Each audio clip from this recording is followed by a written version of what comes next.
ఫోటోలు తీసుకుంటారా ఫస్ట్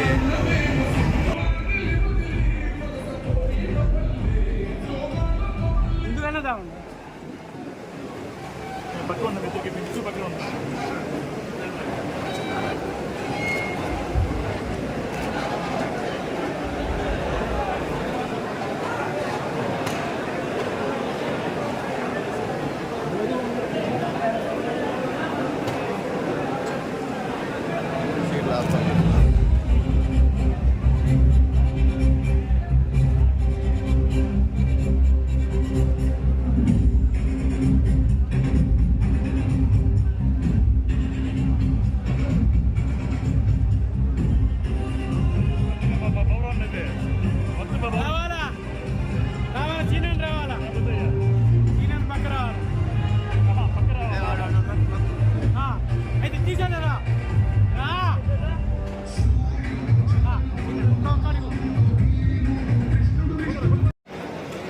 నాగమల్లికార్జునరావు గారు సీనియర్ నాయకులు స్టేజ్ మీద సాధారణంగా ఆహ్వానిస్తున్నాము. సురగా వీరస్వామి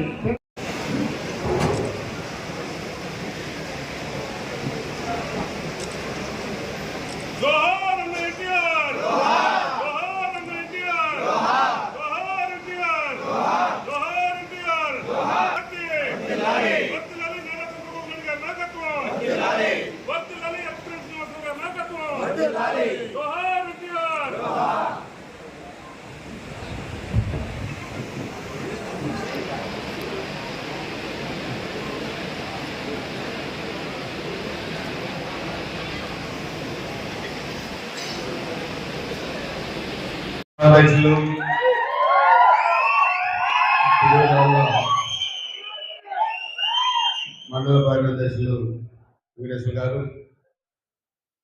వేదికపై ఆశీర్లైన పెద్దలు తెలుగుదేశం, జనసేన, బీజేపీ పార్టీల నాయకులు, 5 సంవత్సరాల అరాచక పరిపాలనని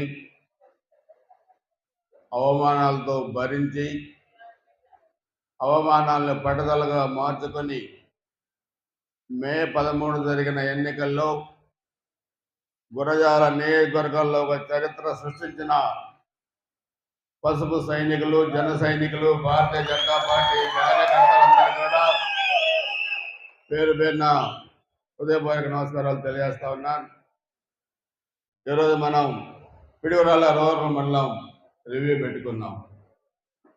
మనం గెలిచిన తర్వాత దాచపల్లి, గురజాల రివ్యూ పెట్టుకున్న తర్వాత మనం మరలా ఈరోజు పిడుగురాళ్ళ రూరల్ మండలం రివ్యూ పెట్టుకొని గ్రామాల్లో మనం రాబోయే 5 సంవత్సరాలు అభివృద్ధి కార్యక్రమాలు ఏ విధంగా చేసుకోవాలి, అదేవిధంగా కష్టపడ్డ కూటమి కార్యకర్తలకు మనం ఏ విధమైన ఆర్థిక అండదండలు కానీ రాజకీయంగా, సామాజికంగా పూర్తిగా మనం ఏ విధంగా అండదండలుగా ఉండాలనే దాని మీద కూడా మనం గ్రామాల వారీగా మనం మాట్లాడుకోవాల్సిన అవసరం ఉంది. మీరు ఒకసారి చూస్తే ఎన్నికలకు ముందు కూడా చెప్పారు,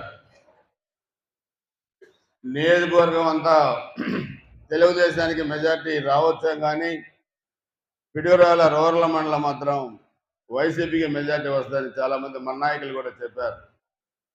నేను 4వ తారీఖు కౌంటింగ్ ఉంటే 3వ తారీఖు నరసాపేట కౌంటింగ్ సెంటర్లో రివ్యూలో కూడా నేను చెప్పాను.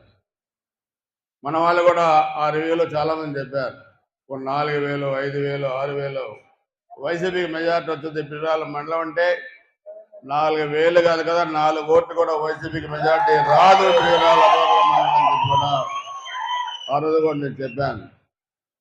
మొన్న ఎన్నికల్లో మనం చూస్తే 19 ఎన్నికల్లో 6,000 మెజార్టీ వచ్చిన మండలాన్ని కూడా మీరు తిరగరాసి మరలా తెలుగుదేశం పార్టీకి మెజార్టీ చేసుకొచ్చిన మీ అందరూ కూడా పేరు పేరున అభినందనలు. అందరికీ కూడా హృదయపూర్వక నమస్కారాలు తెలియజేస్తా ఉన్నాను.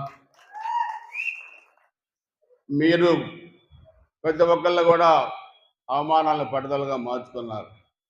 ప్రతి మీటింగ్లో కూడా మీకు చెప్పాం, 5 సంవత్సరాల అరాచక పరిపాలన, అహంకారమైన పరిపాలన, మాకు 151 సీట్లు ఉన్నాయి, మేము ఏం చేస్తున్నా చెల్లుద్ది అనుకుంటే చాలా మీటింగ్లో మనం చెప్పుకున్నాం.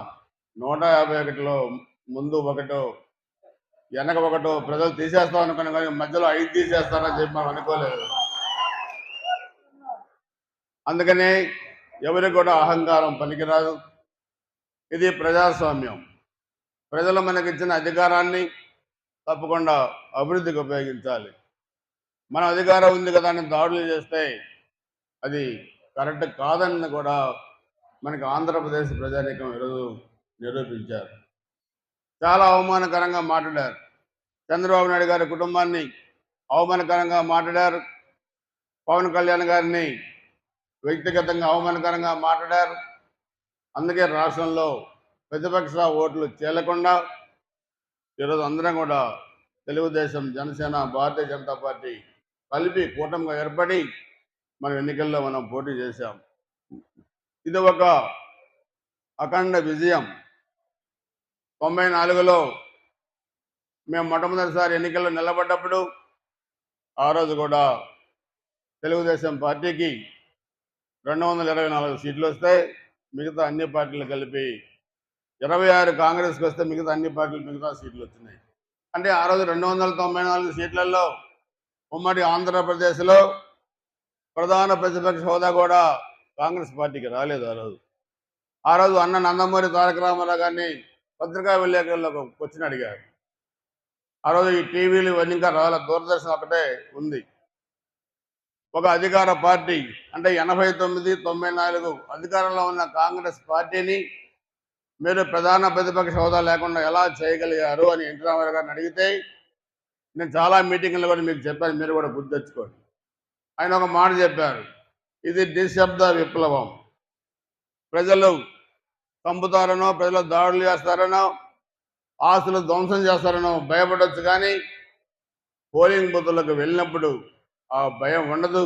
నిర్భయంగా ఓటు హక్కు వినియోగించుకుంటారు. ఆ సునామీ కూడా రేపు వచ్చే ఎన్నికల్లో రాబోతుందని మీకు నేను చాలా మీటింగ్లు కూడా చెప్పాను.